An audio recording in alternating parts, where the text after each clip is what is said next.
योग के विघ्न उससे बचने के उपाय: 7 धारणा, 8 ऐश्वर्य, योगी की मुक्ति। दत्तात्रेय कहते हैं कि आत्मा साक्षात्कार के समय ही योगी पुरुष के समक्ष जो विघ्न उपस्थित होता है उसके संक्षेप में वर्णन करता हूँ, सुनो। उस समय वह सकाम कर्म करना चाहता है और मानवीय भोगों की अभिलाषा करता है।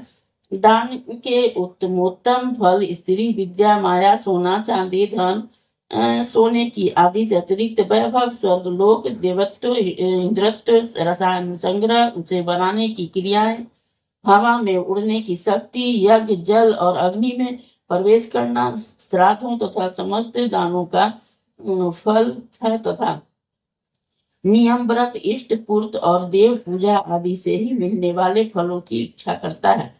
जब इस चित्त की ऐसी अवस्था हो तो योगी उसे कामनाओं को ही ओर से ही हटाए और तथा पर ब्रह्मा के चिंतन में लगाए। ऐसा करने पर उसे विघ्नों से छुटकारा मिल जाता है। इस विघ्नों पर विजय पा लेने के बाद योगी के सामने फिर दूसरी सात्विक, राजस और तामस विघ्न उपस्थित होते हैं। प्रतिभ, श्रावण, दैव, भ्रम और आवर्त, ये 5 उपवर्ग योगियों के योग से विघ्न डालने के लिए ही प्रकट होते हैं। उनका परिणाम बड़ा ही कटु है।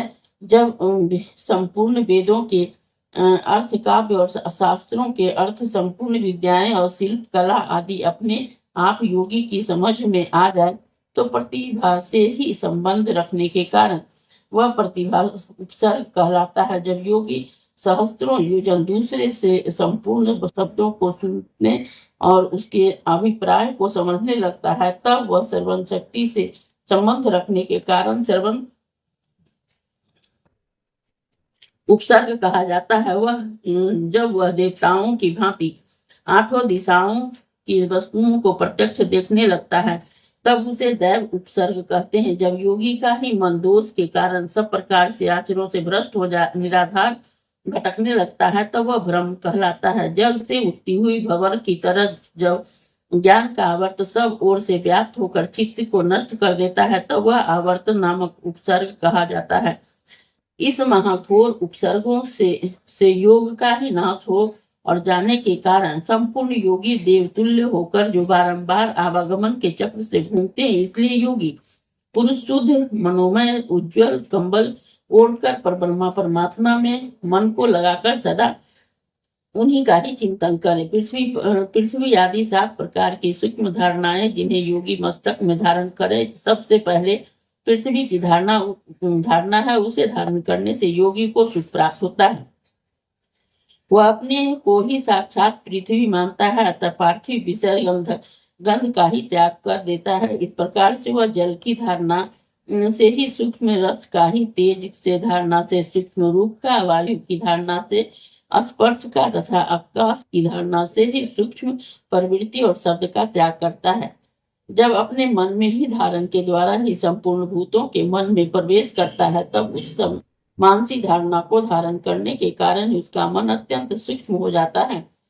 इस प्रकार से योगवेत्ता पुरुष संपूर्ण जीवों की ही बुद्धि में प्रवेश करके परम उत्तम सूक्ष्म बुद्धि को प्राप्त करता है, फिर उसे त्याग देता है। अलर्क जो योगी इस 7 सूक्ष्म धारणाओं का अनुभव करके उसे त्याग देता है उसको इस संसार में फिर नहीं आना पड़ता है। जितात्मा पुरुष क्रमशः इन 7 धारणा के सूक्ष्म रूप को ही देखे और त्याग करता जाए। ऐसा करने से वह परम सिद्धि को प्राप्त होता है। राजन, योगी पुरुष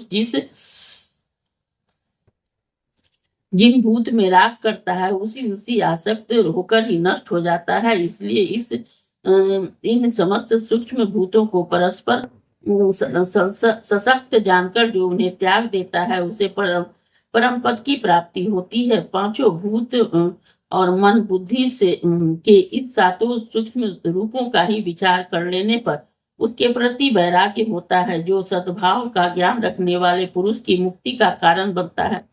जो गंध आदि विषयों से आसक्त होता है जिसका विनाश हो जाता है, उसे बारंबार संसार में जन्म लेना पड़ता है।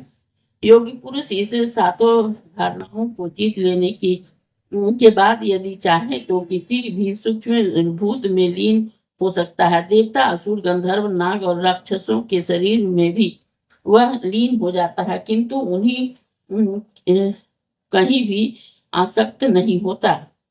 अनिमा लघिमा महिमा प्राप्ति प्राकम्य ईश्वर ईश्वर ईशित्व वसित्व और कामना साहित्य, इस 8 ईश्वरीय गुणों को जो निर्वाह के की सूचना देने वाले हैं योगी प्राप्त करता है। सूक्ष्म से भी सूक्ष्म रूप धारणा करता है अनिमा को, और शीघ्र से शीघ्र कोई काम कर लेना लघिमा नामक गुण है।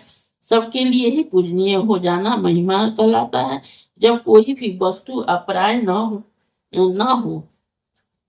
रहे तो वह प्राप्ति नामक सिद्धि है। सर्वत्र व्यापक होने से योगी के परकाम्य नामक ही सिद्धि की प्राप्ति मानी जाती है।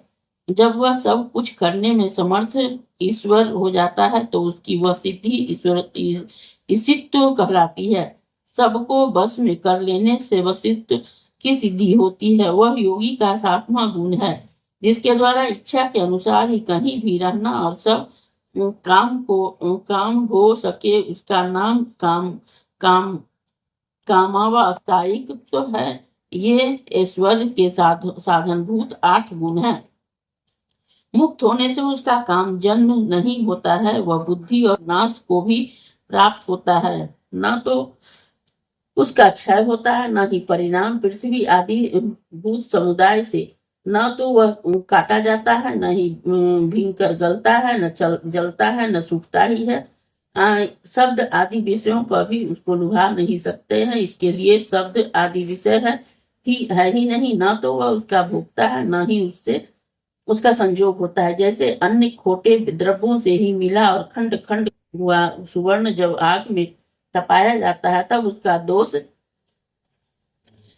जल जाता है और वह शुद्ध होकर अपने दूसरे दुष्टों से ही मिलकर ही एक हो जाता है। उस प्रकार से यत्नशील योगी जब योगा अग्नि से ही तपता है तब उसका अंतःकरण से समस्त दोष जल जाने के कारण ही ब्रह्मा के साथ एकता को प्राप्त हो जाता है। वह फिर किसी से पृथक नहीं रहता है। जैसे आग में डाली हुई आग उसमें मिलकर एक हो जाती, उसका वही नाम है और वही स्वरूप हो जाता है। फिर उसको विशेष रूप से पृथक नहीं किया जा सकता है। इसी तरह से जिसमें पाप दग्ध हो जाते हैं वह योगी पर ब्रह्मा के साथ एकता को प्राप्त होने पर भी फिर भी कभी उससे पृथक नहीं होता। जैसे जल में डाला हुआ जल उसके साथ मिलकर एक हो जाता है, उसी प्रकार योगी का आत्मा परमात्मा में मिलकर सदाकार हो जाता है।